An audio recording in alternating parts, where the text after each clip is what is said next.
You're not human. Your body is. You're not human. Your body is. You're not human. Your body is. Your body is a possession of yours. You, as the real you, are not your body. You're something much greater than a human. You are a soul.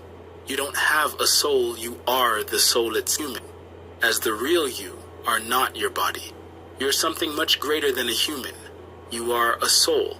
You don't have a soul, you are the soul itself, living in human form currently. Let me cut through the illusions. You think you're human, but that's just surface level reality. Think, when you say I, what are you really pointing to? Your flesh and bones? Your thoughts? Your emotions? No. You're gesturing at something way deeper, expansive, timeless, ageless. You're pointing to you as awareness, you as consciousness, you as the soul. I'm now giving you part 2 of our Leave Body series. Really pay attention here. I don't want the nuance to fly over your head, as this is a very sensitive topic. You don't say I am body, you say my body. You don't say I am hand, you say my hand. Your body is just your body. It's not the real you. And since you're in a human body, you yourself are not human. Breathe. Listen. Ancient Kemet had some of the earliest wisdom when it comes to the true nature of the soul and existence. The Emerald Tablets of Tehuti, the oldest ancient tablet known to man dating back over 36,000 years ago, Tehuti says, "Man, ye think that ye liveth, but know it is life within death. For as sure as ye are bound to your body, for you know life exists. Your physical existence, which you've been taught to identify with, is actually a limited form compared to your true self. Let this bubble in your brain for a minute. Your body, which you've been conditioned to believe is you, is actually just a temporary vessel for something far greater. You are not your body." In another passage of the tablets, Tehuti says, "Only the soul is space-free, has life that is really a life. All else is only a bondage, a fetter from which to be free." In Hindu philosophy, they call this greater something Atman, the individual soul, the eternal, unchanging self. The Upanishads state, Tattvam Asi, thou art that. You're not separate from the universal consciousness. You are it. A part of it, it lives within you as you live within it.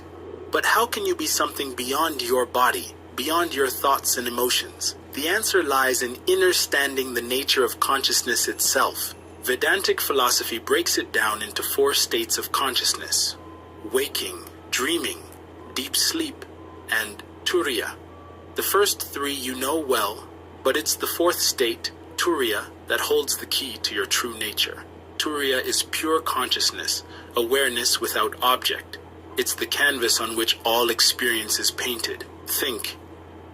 In a dream you experience a world as real as this one, with its own laws and logic. I bet that each time you dream, you're totally wrapped up in it, absorbed in it as if it's your normal waking state. And when you wake up, you realize it was all a projection of your mind. What if this waking state is just another dream, another projection? What if you, as pure consciousness, are the dreamers of both states? This isn't abstract philosophy. It's a practical understanding that can transform your entire existence. When you realize that you, as the soul, are not your body, not your thoughts, not your emotions, but the awareness that perceives all these, you gain the potential for true freedom. That potential, when fully tapped into, can transform into the ability to leave your body at will. You would be consciously existing as a boundless spirit.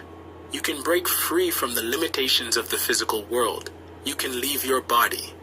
Breathe. Feel.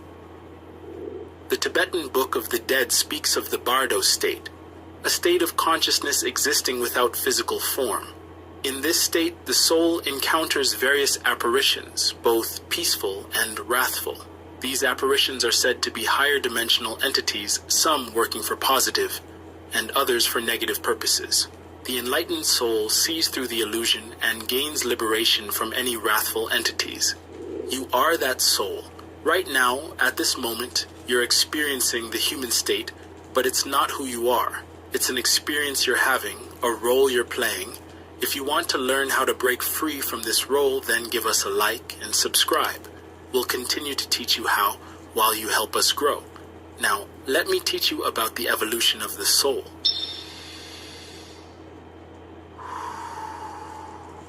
Okay, so if you're not your body, if you're an immortal soul having a temporary human experience, what does that mean for your existence? Well, it means that your current life is just one chapter in a timeless journey of evolution and growth, beyond space-time.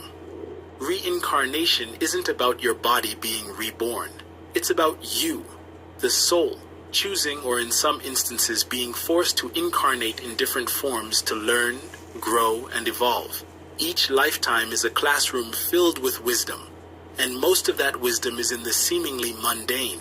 Each experience brings you, as the soul, a lesson, and it's your job to decipher and understand the true meanings of those lessons.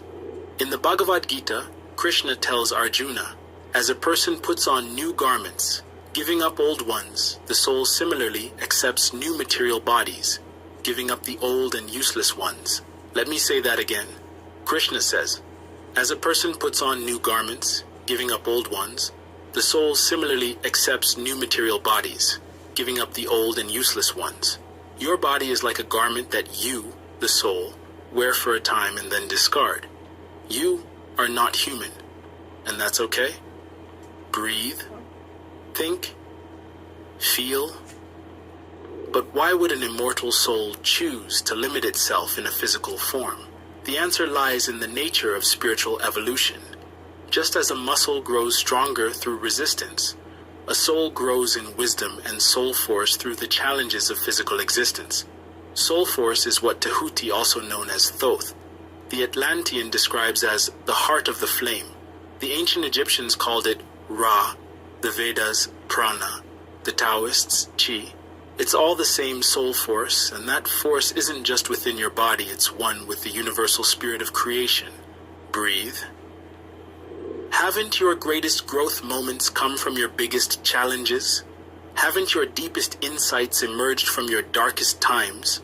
This is the purpose of physical incarnation, to provide the friction necessary for you as the soul to grow in soul force. The Emerald Tablets of Tahuti say, man is a star bound to a body until in the end he is freed through his strife. Your struggles, your pains, your joys, they're all part of a grand process of evolution. In Tibetan Buddhism, they believe that highly evolved souls can choose the circumstances of their rebirth. These are the Tulkus. In other cultures, it's the Bodhisattva, Neteru, enlightened beings who consciously incarnate to help others.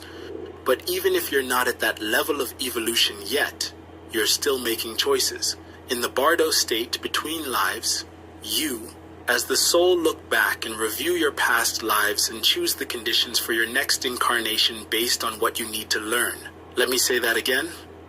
Between lives, you, as the soul, look back on your past incarnation. You then pick the circumstances for your next life based on the lessons you need to learn and the growth you need to experience.